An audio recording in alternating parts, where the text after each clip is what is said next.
జై తెలంగాణ, జై సింగరేణి. సింగరేణి అన్నదమ్ములందరికీ కూడా హృదయపూర్వకంగా నమస్కారాలు తెలియజేస్తా ఉన్నాను. ఇవాళ తెలంగాణ రాష్ట్రంలో ఒక కొత్త రాజకీయ శక్తిగా మీ ఆడబిడ్డ తెలంగాణ రక్షణ సేన అనేటటువంటి పార్టీని పెట్టి మరి సింగరేణి యావత్తు మా అన్నదమ్ముల ఆశీర్వాదం కావాలని, మిమ్మల్ని అందరినీ మీ సపోర్ట్ కావాలని, మీ మద్దతు కావాలని కోరడానికి ఇక్కడికి వచ్చిన కాశీపేట మైన్లో ఉన్నటువంటి అన్నదమ్ములందరికీ కూడా హృదయపూర్వకంగా నమస్కారాలు తెలియజేస్తా ఉన్నా. మీ అందరికీ మనది ఇప్పుడు కొత్త బంధం కాదు. తెలంగాణ ఉద్యమంలో కలిసి పనిచేసినాం, ప్రభుత్వం వచ్చిన తర్వాత కలిసి పనిచేసినాం. ఇప్పుడు నేను ఆపోజిషన్లో ఉంటే ఇప్పుడు కూడా కలిసి పనిచేయడానికే మీ దగ్గరికి రావడం జరిగింది. ప్రతి నిత్యం నేను ఎక్కడ ఉన్నా అన్నది పక్కన పెడితే సింగరేణి కార్మికుల మంచి కోసం అనునిత్యం మీ పక్కన ఉన్న విషయం మీకు తెలుసు. కాంగ్రెస్ గవర్నమెంట్ వచ్చినాక మొన్న 20 నెలలు కూడా కనీసం మెడికల్ బోర్డు పెట్టకపోతే నేను రియాజ్ అన్న పోయి హైదరాబాద్లో సింగరేణి భవన్ ముట్టడి చేస్తే చచ్చినట్టు అప్పుడు పెట్టేటటువంటి పరిస్థితి వచ్చింది. అంటే ఈ ప్రభుత్వంలో ఏ ఒక్కటి కూడా సర్వసాధారణంగా అతి సామాన్యంగా జరగాల్సిన పనుల కోసం కూడా కొట్లాడాల్సి వస్తుంది, ఉద్యమాలు చేయాల్సి వస్తుంది, ముట్టడి చేయాల్సి వస్తుంది, అందరినీ కూడా ఇబ్బంది పెట్టే పరిస్థితి వస్తున్నది. ఇవాళ సింగరేణి కార్మికులు నేను కోరేది ఒకటే, నిన్న మొన్న డిప్యూటీ సీఎం గారు, అంతకుముందు ముఖ్యమంత్రి గారు మా రియాజ్ అన్న చెప్పినట్టు క్లర్కులు, జనరల్ మేనేజర్లు ఇవ్వాల్సినటువంటి వినతి పత్రాలు ముఖ్యమంత్రులు, ఉప ముఖ్యమంత్రులు ఇస్తున్నారు. నేను వారిని ఒకటే కోరుతా ఉన్నా, అయ్యా ముఖ్యమంత్రులు, ఉప ముఖ్యమంత్రులు, మిమ్మల్ని ఈ సింగరేణి ప్రాంతం కావచ్చు, యావత్ తెలంగాణ కావచ్చు, ఎన్నుకున్నది ఎందుకోసం? సింగరేణిని కాపాడడం కోసం. మీరు పెద్ద పెద్ద నాయకులు చేయాల్సిందేంది, అక్కడ హైదరాబాదులో ఢిల్లీలో ఉండి సంతకాలు పెట్టి సింగరేణికి బొగ్గు బాయిలు ఎక్కువ తీసుకురావాలి, బొగ్గు గనులు ఎక్కువ తీసుకురావాలి. మనకేదైతే ఐటీ పర్క్స్ మీద ట్యాక్స్ పడుతుందో దాన్ని మాఫీ చేసే ప్రయత్నం చేయాలి. మీరు సంతకాలు పెట్టి ఏం చేయాలి? హైదరాబాద్లో మెడికల్ బోర్డు ఖచ్చితంగా నెలకు 2 సార్లు పెడతామని చెప్పి తీర్మానం చేసి ఆ పని చేయాలి. చేయాల్సిన పనులు చేయకుండా ఏదో ఈడికి వచ్చేసి మభ్య పెడదాం కార్మికులను అనుకుంటే కార్మికులు ఏం మభ్యపడేటోళ్ళు కాదు. ఎందుకంటే మీకు అన్నీ తెలుసు, రాజకీయాలు తెలుసు. ఎప్పుడో సికాసా నుండి మొదలు పెడితే ఇప్పుడు ఉన్నటువంటి అనేక సంఘాలను, నాయకులను కూడా చూస్తూ వస్తున్నారు.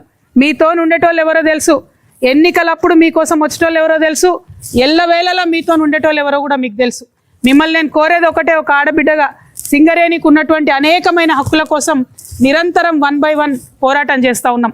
అందులో ప్రధానమైనది నేను ఆలోచన చేసేది, డిపెండెంట్ ఉద్యోగాలు ఏదైతే ఇవ్వాలనో అది మన హక్కుగా రావాలి. ఖచ్చితంగా దానికోసం నిరంతరం పోరాటం చేస్తూనే ఉంటాం. దాన్ని కొనసాగించే విధంగా మా వంతు ప్రయత్నం చేస్తాం. ఓవరాల్గా బొగ్గు బ్లాక్లు ఎక్కువ తెచ్చుకుంటే సింగరేణిలో దాదాపు 1,00,000 ఉద్యోగాలు ఇవ్వచ్చు. కానీ ఇలా జరుగుతున్నది ఏంది? కంప్లీట్గా ప్రైవేటైజేషన్ వైపు పోతున్నాం. అట్లా కాకుండా ఓపెన్ కాస్ట్ కొంత ఉన్న అండర్ గ్రౌండ్ మైన్లు ఓపెన్ చేయాలనేటటువంటిది మా సిద్ధాంతం, మా ఆలోచన. కొత్తగా టీఆర్ఎస్ పార్టీ రావచ్చు, కానీ నేనేం మీకు కొత్త కాదు. 20 ఏళ్ల నుంచి మీరు నన్ను చూస్తూనే ఉన్నారు. టీఆర్ఎస్ పార్టీ వచ్చిన తర్వాత హెచ్ఎంఎస్తోని మేము కలిసి ముందుకు పోతా ఉన్నాం.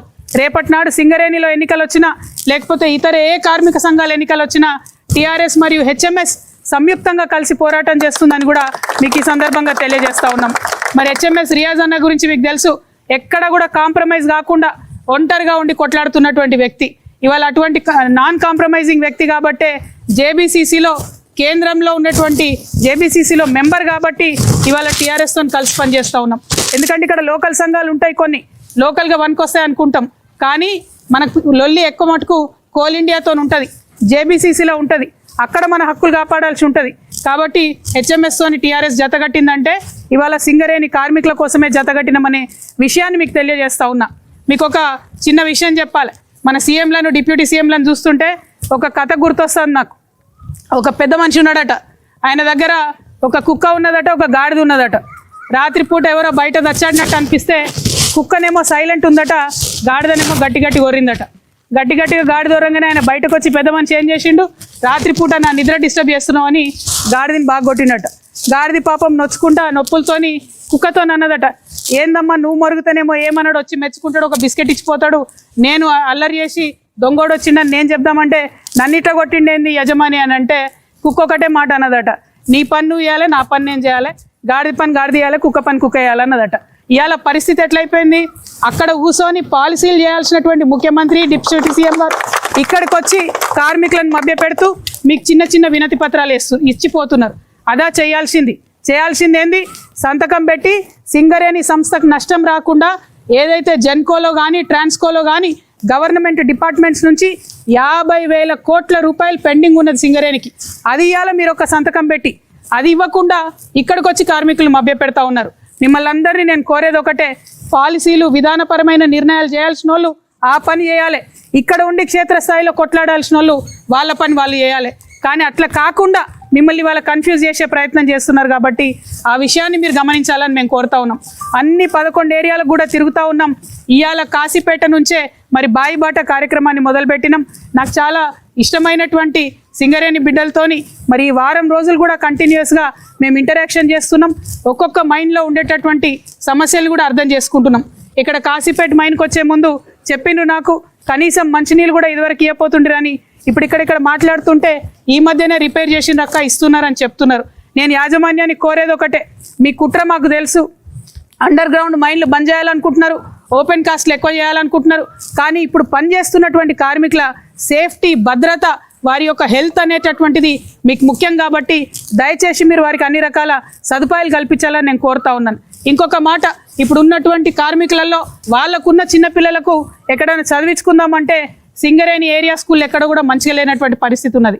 హాస్పిటల్కి పోయి చూద్దామంటే పేరుకు పెద్ద హాస్పిటల్ ఎక్కువ ఉన్నాయి, బంగ్లాలు పెద్దగా ఉన్నాయి, కానీ డాక్టర్లు లేనటువంటి పరిస్థితి ఉన్నది. నిన్న మొన్న నేను చూసిన ఇక్కడ ఉన్నటువంటి ఒకటే ఒక హార్ట్ స్పెషల్ ఉన్నటువంటి హాస్పిటల్లో కూడా ప్రైవేట్ వాళ్ళతో పార్ట్నర్షిప్ చేస్తున్నారు. ఇంతగానం అన్నిట్లో ప్రైవేటైజేషన్ తీసుకొస్తే మనకు వైద్యం ఖరీదైతే తప్పితే మనకు లాభం లేదు. కాబట్టి టీఆర్ఎస్ పార్టీ పాంచజన్యం అనేటటువంటి పథకం పెట్టినాం. అందులో కూడా మేము కోరేది ఒకటే, ఉచిత విద్య, ఉచిత వైద్యం తెలంగాణ బిడ్డలందరికీ రావాలని కోరుతా ఉన్నాం. అది తెచ్చుకోవాలంటే అది సింగరేణి నుండే మొదలు కావాలి. సింగరేణి దగ్గర డబ్బులు ఉన్నాయి, కానీ స్కూళ్ళల్లో CBIT సిలబస్ పెట్టి మన పిల్లలకు ఉచితంగా ఇవ్వచ్చు, ఇస్తలేరు. దానికోసం ఖచ్చితంగా కొట్లాడతాం. సింగరేణిలో హాస్పిటల్స్ ఉన్నాయి, కార్పొరేట్ స్థాయి వైద్యం అందించే పరిస్థితి ఉంది, కానీ అది ఇవ్వకుండా తాత్సారం చేస్తూ ఉన్నారు. ఇవ్వగలిగి ఉండి ఇవ్వడం లేదు. కాబట్టి యాజమాన్యం మీద ఖచ్చితంగా పోరాటం చేస్తాం. దానికోసం HMS TRS కలిపి మీద అందరికి కూడా అండగా ఉంటామని తెలియజేస్తున్నా. ఇంకా అనేక అంశాలు ఉన్నాయి, అనేక విషయాలు ఉన్నాయి, కానీ మీరు మస్టర్ వేసుకొని మరి మా కోసం ఎదురు చూసి ఇక్కడ ఉండి మా అందరినీ కలిసినందుకు, ఈ 2 మాటలు మీతో పంచుకునే అవకాశం ఇచ్చినందుకు మీ అందరికీ కూడా హృదయపూర్వకంగా కృతజ్ఞతలు తెలియజేస్తూ, నా జీవన ప్రయాణంలో ఇది సింగరేణిలో మొదటి యాత్ర. TRS పార్టీ పెట్టిన తర్వాత నాకు TRS పార్టీకి, ఒక ఆడబిడ్డ పెట్టినటువంటి పార్టీకి ఆ ఎజెండాను చూసి, సామాజిక తెలంగాణ కోసం పోరాటం చేస్తున్నటువంటి పార్టీకి సింగరేణి సైనికుల యొక్క దీవనార్తి ఉండాలని చెప్పి మనస్ఫూర్తిగా కోరుతూ, మీ ప్రతి కష్టంలో కూడా మీకు అండగా ఒక సోదరిగా మీతో పాటు కలిసి నడుస్తానని తెలియజేస్తూ మీ అందరి దగ్గర కూడా సెలవు తీసుకుంటున్నాను. జై తెలంగాణ, జై సింగరేణి.